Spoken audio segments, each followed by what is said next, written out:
اللہ غنی، اندر بیٹھی بیٹھی لڑکی کہتی امی جان میں تمہیں کفر کی حالت میں چھوڑ کر آئی تھی، اس وقت تم کافرہ تھی، کلمہ نہیں پڑھتی تھی، یہ تو بتاؤ میرے نبی کا کلمہ پڑھ کر آئی یا وہی حالت ہے؟ مکہ سے پہلے کا واقعہ ہے۔ وہ ماں جو آئی، لڑکی کی محبت دل میں اٹھی، بیٹی کو ملنے کو دل چاہا، سفر کر کے مدینے آئی، دروازہ کھٹکھٹایا، اندر سے پوچھا کون ہے؟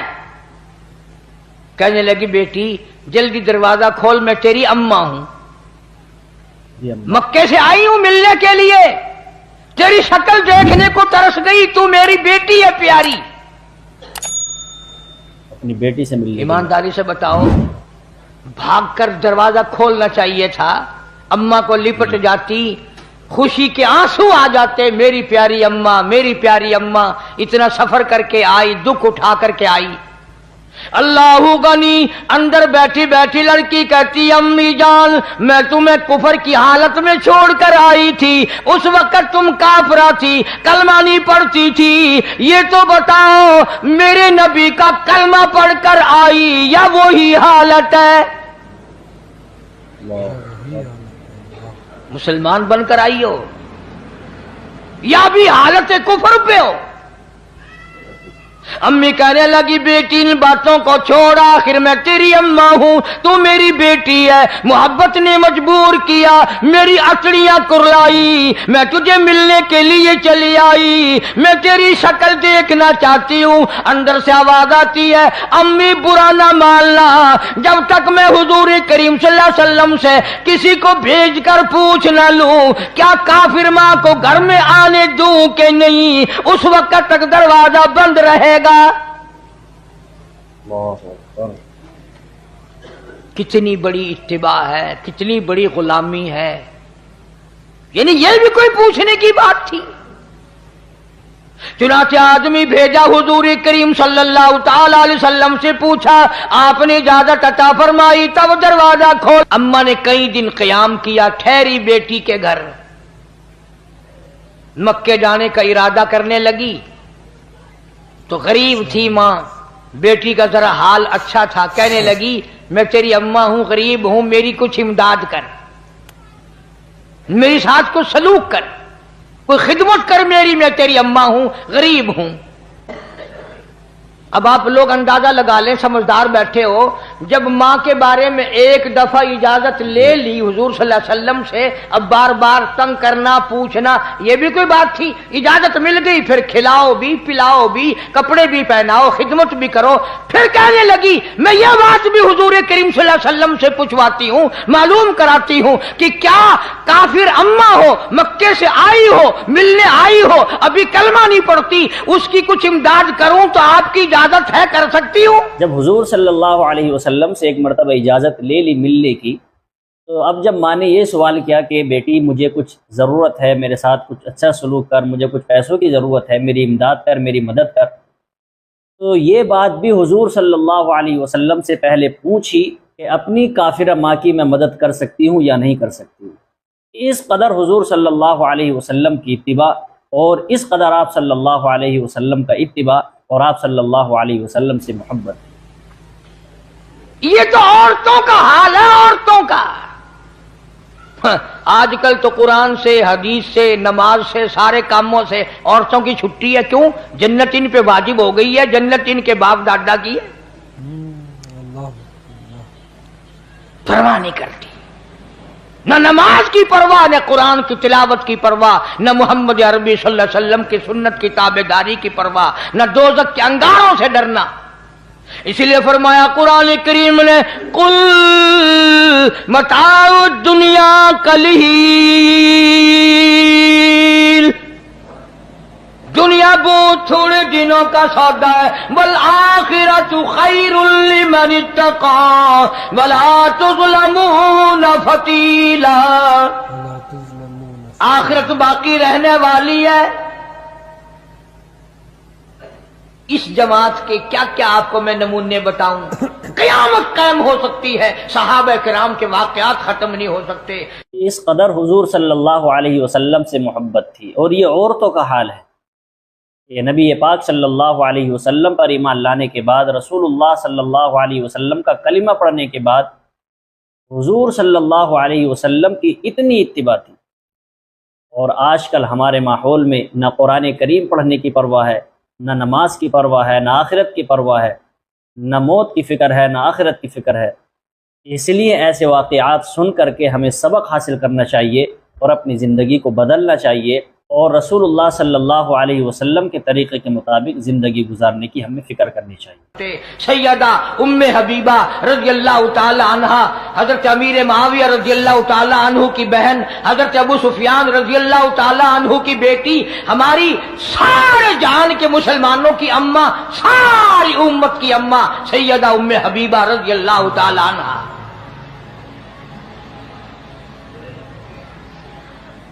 اور ایک اور بات بتاؤں، جس مائی کا میں ذکر خیر کرنے لگا ہوں، آپ صلی اللہ علیہ وسلم کے 11 نکاح ہوئے، آپ کی 11 شادیاں ہوئیں، سب سے زیادہ حق مہر اس ام حبیبہ کا مقرر ہوا، 1000 دینار۔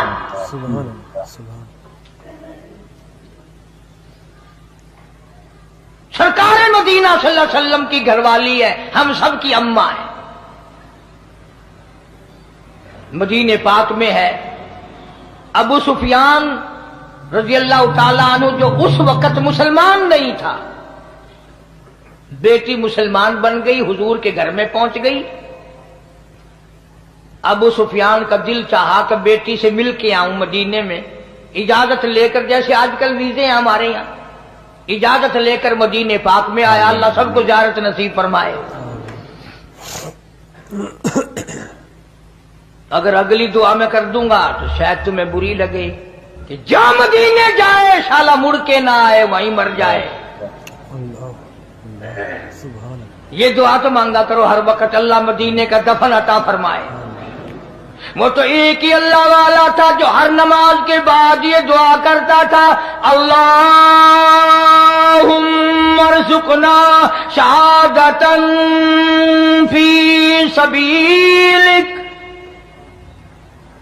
جناب فاروق اعظم رضی اللہ تعالیٰ عنہ ہر وقت دعا کرتا ہے، الہی تیری راہ میں اپنے نام پہ شہادت کی موت عطا فرما،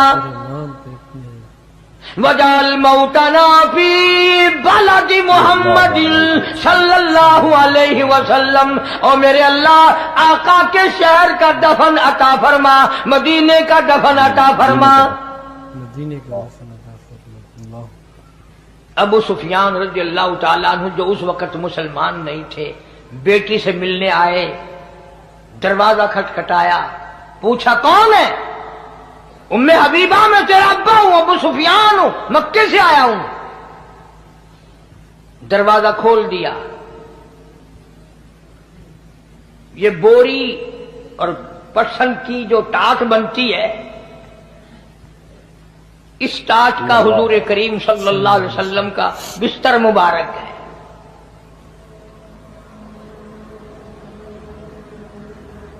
اگر سردی ہوتی تھی آدھا نیچے بچھا لیا جاتا تھا، آدھا اوپر اوڑھ لیا جاتا تھا۔ کبھی تم نے ان چیزوں کی طرف دھیان نہیں کیا، سارے جان کا سردار ہے، اور لباس یہ ہے کہ ٹاٹ نیچے بچھی ہوئی ہے، ٹاٹ کا آدھا کپڑا اوپر، اور جب گرمیاں ہوتی تھی اسی کی 4 تہ بنا کر بچھا دی جاتی تھی۔ تو وہ بستر مبارک جو تھا آپ صلی اللہ علیہ وسلم کا، وہ بچھا ہوا تھا۔ ابو سفیان اس کے اوپر بیٹھنے لگ گیا، بالکل یوں ان قریب تھا کہ بیٹھ جائے۔ سیدہ ام حبیبہ رضی اللہ تعالیٰ عنہ نے دور سے شور مچا دیا، ہاں ہاں ہاں ہاں، نہیں نہیں نہیں نہیں، نہ۔ ابو سفیان رک گیا، انہوں نے کہا کیا ہے؟ نہ بیٹھنا ابا جی۔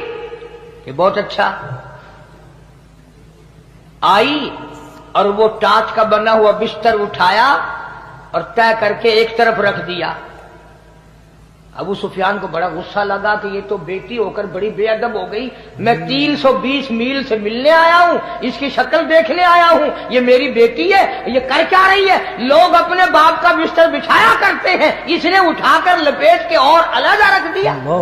اٹھا کر مکے کا آخر سردار تھا، ابو جہل بھی اس کو سردار مانتا تھا، بہت بڑا سردار تھا ابو سفیان رضی اللہ تعالیٰ عنہ۔ کہنے لگا بیٹی بے ادب ہو گئی ہو، گستاخ ہو گئی ہو، ابا کے لیے بستر بچھایا نہیں اور بچھا ہوا بھی جو تھا وہ بھی اٹھا دیا۔ سبحان اللہ، کیا بات ارشاد فرمائی سیدہ ام حبیبہ رضی اللہ تعالیٰ عنہا نے، فرمانے لگی ابا میرے ابا ہیں، میں اپنا دوپٹہ بچھا سکتی ہوں، اپنا کپڑا بچھا سکتی ہوں، اپنا میں سب کچھ اپنا میرے باپ ہے قربان کر سکتی ہوں، بے ادب نہیں، بلکہ میں نے اس گھر میں آ کر ادب سیکھ لیا، اور وہ یہ بستر نبی پاک کا ہے، ابا کافر مشرک پلیت ہے، میں نبی پاک کے بستر پہ مشرک باپ کو ہرگز نہ بیٹھنے دوں گی۔ بستر نبی پاک صلی اللہ علیہ وسلم کا ہے، جہاں جبریل آتا ہے، میں مشرک باپ کے نیچے کیوں بچھاؤں؟ میں نے تو ادب سیکھا اسی گھر میں آ کر۔ حضرت ام حبیبہ رضی اللہ تعالیٰ عنہ کے والد ابو سفیان جو اس وقت تک ایمان نہیں لائے تھے، جب اپنی بیٹی سے ملنے کے لیے آئے تو حضور صلی اللہ علیہ وسلم کا بستر بچھا ہوا تھا۔ ابو سفیان نے جو اس وقت تک ایمان لے کر کے نہیں آئے تھے، اس بستر پر بیٹھنے کے لیے جا رہے تھے، حضرت ام حبیبہ رضی اللہ تعالیٰ عنہ نے فوراً ٹوک دیا اور منع کر دیا اور کہا کہ ابا جان میں نے اس گھر میں آ کر کے ادب سیکھ لیا ہے، اور وہ ادب یہ ہے کہ حضور صلی اللہ علیہ وسلم کا بستر ہے، رسول اللہ صلی اللہ علیہ وسلم کا بستر ہے، اور میرے والد کافر اور مشرک ہیں، اور کافر اور مشرک کو میں حضور صلی اللہ علیہ وسلم کے بستر پر نہیں بیٹھنے دیں۔ اس لیے یہ چیزیں عرض کر رہا ہوں کہ دماغ میں بٹھاؤ، غلامی کرتے کرتے دم نکل جائے پھر تو ہے کامیابی، ورنہ وہ مار پڑے گی جو جھلی نہیں جائے گی۔ یاد رکھو قبر کا اندھیرا سے لے کر تباہی تباہی ہے۔ قرآن کریم میں ہے جہنم میں لوگ ہزاروں سال کر گزار دیں گے پانی پانی پانی پانی کرتے کرتے، فرمایا وَإِن يَسْتَغِيثُوا يُغَاثُوا بِمَاءٍ كَالْمُهْلِ يَشْوِي الْوُجُوهَ۔ پانی پانی پانی لوگ ہزاروں سال کریں گے، آواز آئے گی ایسا گرما گرم کھولتا ہوا پانی پلاؤ جس کو پینے سے اتڑیاں منہ کے بل باہر آ جائے گی۔ عرض کرنے کا میرا مقصد کسی سے لڑائی نہیں، کسی سے جھگڑا نہیں، چاہتا یہ ہوں کہ مجھے بھی توفیق ہو جائے اور آپ لوگوں کو بھی نصیب ہو جائے کہ محمد عربی صلی اللہ علیہ وسلم کی اتباع کرتے کرتے موت آ جائے۔ بلکہ قبر پہ مٹی ڈالنے کا بھی سنت طریقہ ہے، مردے کو قبر میں اتارنے کا بھی سنت طریقہ ہے، مردے کو قبلے کی طرف منہ موڑنے کا بھی سنت طریقہ ہے، کفن پہنانے میں بھی سنت طریقہ ہے، غسل دینے میں بھی حضور کریم صلی اللہ علیہ وسلم کا بتایا ہوا سنت کا طریقہ ہے، جنازہ پڑھنے میں بھی، جنازہ اٹھا کر لے جانے میں بھی، پیدائش میں بھی، مرنے میں بھی، جینے میں، ہر موڑ پہ حضور کریم صلی اللہ علیہ وسلم کی ادائیں اور آپ کی سنت کو زندہ کرنے والا۔ فرمایا من احیا سنتی عند فساد امتی، جس نے ایسے وقت میں میری ایک سنت کو زندہ کیا جبکہ لوگوں نے میری سنت کو مٹا دیا ہو، فلہ اجر 100 شہید او کما قال النبی صلی اللہ علیہ وسلم۔ حضور فرماتے ہیں میں وعدہ کرتا ہوں اللہ پاک اس کو 100 شہیدوں کا ثواب عطا فرمائے۔ ان واقعات کو بتانے کا مقصد یہ ہے کہ رسول اللہ صلی اللہ علیہ وسلم کی اطاعت اور آپ صلی اللہ علیہ وسلم کی غلامی اور آپ کا اتباع ہماری زندگیوں کے اندر آ جانا چاہیے۔ مردے کو دفن کرنے کا طریقہ، مردے کو قبر میں لٹانے کا طریقہ، کفن دینے کا طریقہ، مردے کو غسل دینے کا طریقہ، یعنی ہر چیز کو رسول اللہ صلی اللہ علیہ وسلم بتا کر کے گئے۔ اس لیے ہر کام میں رسول اللہ صلی اللہ علیہ وسلم کی سنت اور آپ صلی اللہ علیہ وسلم کے طریقے کو اختیار کرنا چاہیے۔ ہمیں نبی کی سنت کو زندہ کریں، اپنے بچوں کو بتائیں، طریقہ سکھائیں، اپنے گھر کے ماحول میں جیسے آج کل ہم لوگ شرماتے ہیں نا، کہ اگر فرش نہ دھویا گیا تو آنے جانے والی کیا کہیں گی؟ اگر گھر کی صفائی نہ ہوئی، لباس کی صفائی نہ ہوئی، چہرے منہ کی صفائی نہ ہوئی، کوئی عورت آ گئی تو کیا کہے گی؟ بس یوں سوچ لیا کرو قیامت کے دن جب شفاعت کے لیے آقا کے دربار میں جائیں گے، یہ گناہ لے کر جائیں گے تو حضور ہمیں کیا فرمائیں؟ فرمایا لڑکی والوں کو یہ حق نہیں کہ وہ لڑکے کے بارے میں یہ کہیں کہ یہ تو غریب ہے، ہم اس کو کیسے دیں؟ آؤ پھر قرآن کریم سے پوچھ لیں، ہم مسلمان ہیں، ہمارا قرآن پہ ایمان ہے، محمد عربی صلی اللہ علیہ وسلم کے فرمان پہ ہم سب کا ایمان ہے۔ آؤ قرآن سے پوچھے کہ لڑکا لڑکی کی جب شادی کرنے کی نوبت آئے تو کیا دیکھنا چاہیے، کیا ڈھونڈنا چاہیے، کیا تلاش کرنا چاہیے؟ قرآن کریم سے ہم نے پوچھا کیا بنگلہ دیکھے؟ فرمایا نہیں۔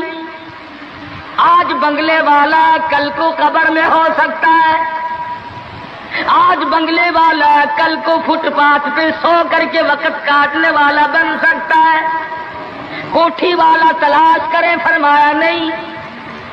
کوئی اونچی ملازمت والا، اونچی پوسٹ والا لڑکا تلاش کرے؟ فرمایا نہیں۔ زیادہ لکھا پڑھا دیکھیں؟ فرمایا نہیں۔ دھن دولت والا دیکھیں؟ نہیں۔ کاروبار والا تلاش کریں؟ فرمایا نہیں۔ لڑکی بھی اسی طرح سے مالدار کی تلاش کریں؟ فرمایا نہیں۔ دولت مندوں کی تلاش کریں؟ نہیں۔ پھر اے اللہ کے قرآن تو ہمیں بتا ہم کیا معلوم کریں، کیا دیکھیں، کیا سنبھالیں، کس چیز کی تلاش کریں؟ فرمایا وَلَا تَنكِحُوا الْمُشْرِكَاتِ حَتَّىٰ يُؤْمِنَّ۔ نعرہ تکبیر! فرمایا لوگوں اگر مجھ خدا سے پوچھتے ہو، میرے قرآن سے پوچھتے ہو، میرے نبی سے پوچھتے ہو تو میں تو تمہیں ایک پہچان بتاؤں گا، ایک واقعہ بتاؤں گا، ایک نظریہ بتاؤں گا، ایک کیفیت بتاؤں گا۔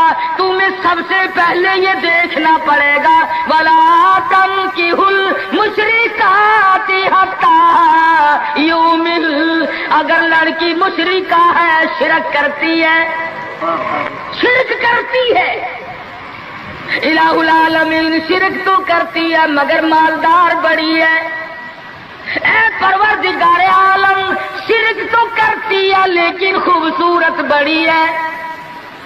فرمایا وَلَأَمَةٌ مُؤْمِنَةٌ خَيْرٌ مِّن مُشْرِكَةٍ وَلَوْ أَعْجَبَتْكُمْ۔ قرآن خود کہتا ہے مشرکہ لڑکی چاہے تمہیں مالدار نظر آئے، چاہے تمہیں خوبصورت لگے، أَعْجَبَتْكُمْ قرآن کے الفاظ ہیں، تمہیں عجیب معلوم ہوتی ہو، تمہیں اس کے انداز، اس کی چال، اس کی ڈھال، اس کی رفتار، اس کا سونا چاندی تمہیں بہت بڑی چیز دکھائی دیتی ہو۔ فرمایا اسی طرح سے لڑکے کا وَلَا تُنكِحُوا الْمُشْرِكَاتِ حَتَّىٰ يُؤْمِنُوا وَلَعَبْدٌ مُؤْمِنٌ خَيْرٌ مِّن مُّشْرِكٍ وَلَوْ أَعْجَبَكُمْ۔ الہ العالمین لڑکا شرک تو کرتا ہے مگر مالدار بڑا ہے، لڑکا شرک میں تو ڈوبا ہوا ہے مگر خوبصورت بڑا ہے۔ قرآن کا اعلان سنو، پیغام سنو، فرمایا شرک سے بچنا، سب سے پہلے لڑکے لڑکی کا عقیدہ دیکھنا، اگر عقیدہ صحیح ہوگا تو بات بنے گی، اگر غلط عقیدے کی لڑکی آ گئی خاندان کا بیڑا غرق کر دے گی۔ عادی ہو گئے فسق و فجور کی زندگی میں، اپنے آپ کو محو رکھنے کے عادی بن گئے، نام کے مسلمان رہ گئے، کام کے مسلمان قبروں میں چلے گئے۔ آج مردوں کو بھی عورتوں کو بھی تعجب ہوتا ہے۔ اس نے کہا بھائی آج یہاں کیا بات ہے کہ جی شادی ہوگی کہ یہ تو جلسہ ہے؟ شادی میں تو کسی فلمی ایکٹریس کا ناچ گانا بجانا ہونا چاہیے، اور تمہارے یہاں کراچی میں تو فلمیں دکھانی شروع کر دی۔ ساری دن دولت کی بات ہے اور کچھ نہیں۔ ہماری اگر بات آج نہیں سنتے تو وقت آئے گا کہ یاد کرو گے۔ بڑوں کو ہم نے سیدھا ہوتے دیکھا، جب مصیبت کا چکر پڑتا ہے، جب پریشانیوں کا ازدحام آدمی کے اوپر ہوتا ہے، ہوش نہیں آتا، پھر آدمی مسجد کا رخ کرتا ہے، لمبی لمبی دعائیں مانگتا ہے۔ اسی کو قرآن کریم کہتا ہے وَإِذَا أَنْعَمْنَا عَلَى الْإِنسَانِ أَعْرَضَ وَنَأَىٰ بِجَانِبِهِ، جب آرام پہنچتا ہے، کاروبار صحیح چلتا ہے تو کروٹ نہیں بدلتے، اللہ کا نام لینے کی توفیق نہیں رہتی، خدا بند کریم کو یاد کرنے کے لیے وقت نہیں ملتا، اتنا لمبا پہاڑ شادی کا بنا دیا، غریب آدمی کے بس کی بات نہ رہی۔ قرآن کریم کہتا ہے بادشاہت موجود ہو، دولت موجود ہو، سارا کاروبار صحیح چلتا ہو، وَإِذَا أَنْعَمْنَا عَلَى الْإِنسَانِ أَعْرَضَ وَنَأَىٰ بِجَانِبِهِ، اور جب مصیبت آئے وَإِذَا مَسَّهُ الشَّرُّ فَذُو دُعَاءٍ عَرِيضٍ، بڑی لمبی لمبی دعائیں مانگتا ہے، سجدے میں پڑھ کے روتا ہے، اے پروردگار، او میرے رب، میرے حال پہ کرم فرما۔ جب مصیبت چل جاتی ہے پھر خرمستی کرتا ہے۔ امام الانبیاء محبوب کبریا حضرت محمد مصطفیٰ صلی اللہ تعالی علیہ وسلم کی شادی کا وقت آیا، آپ بالکل نادار ہیں، مفلس ہے، غریب ہے۔ ایک عورت نے آ کر آپ سے بات کی کہ آپ کی شادی کر دی جائے۔ قربان جاؤں، ارشاد فرمایا میری شادی ہوگی کیسے؟ گھر نہیں، در نہیں، زر نہیں، پر نہیں، میرے پاس تو ساز و سامان نہیں۔ وہ کہنے لگی ایسی عورت سے اگر نکاح ہو جائے جس کے پاس دولت بھی ہو، سب کچھ موجود ہو، ارشاد فرمایا میں کس طرح سے کروں؟ وہ مجھ سے بھی تو مطالبہ کرے گی۔ صاحب کہنے لگی سیدہ خدیجہ رضی اللہ تعالیٰ عنہ، جس کو مکے کے بڑے بڑے چودھریوں نے پیغام دیے تھے، نکاح کے لیے آئے تھے، بڑے بڑے لوگوں نے پیغام دیے، دولت مند آئے، چودھری آئے، مکے کے رئیس آئے، بڑے بڑے قریش آئے، لیکن خدیجہ کہنے لگی او لوگوں تمہیں کیا معلوم ہے، میں نے ملازم رکھ کے دیکھ لیا، میں نے کاروبار کرا کے دیکھ لیا، خدا کی قسم میں چوبارے پہ کھڑی تھی، جب حضور اکرم صلی اللہ علیہ وسلم چلنے لگے میرا سامان لے کر، میری آنکھوں نے دیکھا بادل نے چھاؤں کر لی تھی، بادلوں نے چھاؤں کی، میری آنکھوں کے سامنے سورج کی تپش زیادہ تھی، حضور کے سر پہ آ کر بادلوں نے چھاؤں کی۔ اور لوگوں میں تو ان کے بادلوں کے چھاؤں میں آنا چاہتی ہوں، میں غریب بے شک ہے، وہ یتیم ہے، لاوارث ہے، ان کا کوئی نہیں، میں اپنے آپ کو ان کے قدموں پہ نثار کرنا چاہتی ہوں۔ چنانچہ تیاری ہوئی، حضور نے فرمایا میں کیا تیاری کروں، میرے پاس تو کچھ نہیں، شہنشاہ کائنات ہو، عبداللہ کے بیٹے ہو، آمنہ کے در یتیم ہو، اور پلے کچھ نہیں۔ ابو طالب نے نکاح کا خطبہ پڑھا، سیرت کی کتابوں میں موجود ہے، مقدمہ ابن خلدون میں، دیگر کتابوں میں ابو طالب کی یہ الفاظ ہیں، او لوگوں آج اگرچہ میرے بھتیجے کے پاس دھن دولت نہیں، حکومت نہیں، تجارت نہیں، لیکن میرا یقین کہتا ہے ایک وقت آئے گا ساری دنیا کی دولت قربان کر دی جائیں گی۔ حضور اکرم صلی اللہ تعالی علیہ وسلم کا سب سے پہلا نکاح سیدہ خدیجہ رضی اللہ تعالی عنہا کے ساتھ ہوا، اور حضور نے یہ ثابت کر دیا آقا دو عالم صلی اللہ علیہ وسلم کی عمر مبارک 25 سال ہے اور سیدہ خدیجہ کی عمر 45 سال ہے۔ تو عرض کر رہا تھا عمر کا تناسب نہیں، نبی نے ہر اس رسم کو توڑا، ہر اس زوم باطل کی تردید کر دی عملی طور پر، جس کو دنیا کے لوگ چلا کرتے تھے اور بازاروں میں تنتنایا کرتے تھے۔ یہ کوئی مناسبت ہے کہ حضور کی عمر شریف 25 برس ہے اور خدیجہ کی عمر 45 برس ہے؟ شکریہ دوستو، امید ہے کہ یہ بیان آپ کو بہت پسند آیا ہوگا۔ قاری صاحب اپنے زمانے کے بہت بڑے مقرر اور بہت بڑے خطیب تھے، اور اس طرح کے قاری صاحب کے مزید بیان سننے کے لیے ہمارے چینل سے جڑے رہیں اور کمنٹ ضرور کریں کہ یہ بیان آپ کو کیسا لگا۔ چلیے ملتے ہیں اگلے بیان کے ساتھ۔